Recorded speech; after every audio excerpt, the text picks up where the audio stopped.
Andito ako ngayon sa Barangay Canligues. Dito nangyayari yung bintahan ng kalabaw. Oh, trabaho rin ni Papa to eh. Dati. Yan, yung babaeng kalabaw na yun ay 70,000. Tama ba ako? Ayaw sabihin kasi maraming buyer dito eh. Ay hindi, lalagyan natin ng mga 70 to 80,000. Mga ganun no. Itong babae na to. Di ba ito man suwag?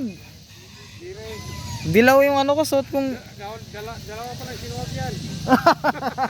wag ka na mawakanak, doon ka banda. Doon ka. Ang laki oh. Ah, nahiya man. Ang taba.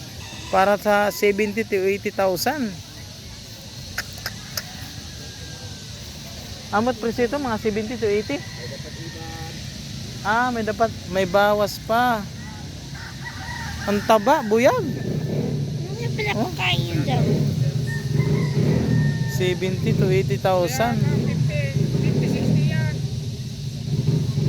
Grabe, no? Kaya ganitong mga kalabaw eh, pag bininta to 70 to 80,000.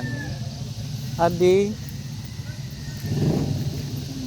ito naman ay ayaw sabihin ng presyo eh. Basta dito binta ng kalabaw.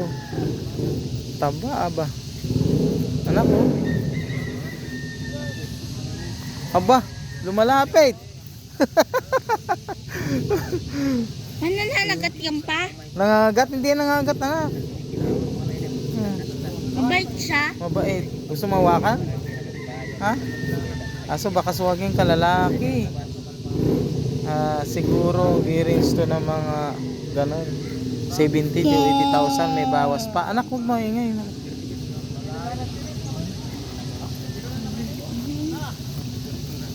Kumakain siya oh. Ay, Carabao dami yung grass. pinapakain sa kanila. Ayan, kumakain siya anak ko. Oh.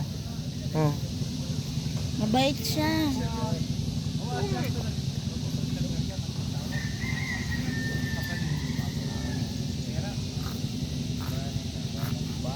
Pwede kaya kainin niya na tao? Opo, anak. Kinakarni din niya pero kawawa siya anak. Katuwang siya sa hanap buhay anak eh. Sige, hawakan mo anak. Oh, wait lang. Dito mahawakan mo sa may gitna. Hawakan mo. Boy. May mga langaw, yung balat no? May mga buyer. Usap-usap sila kung magkano yung ano, kalabaw.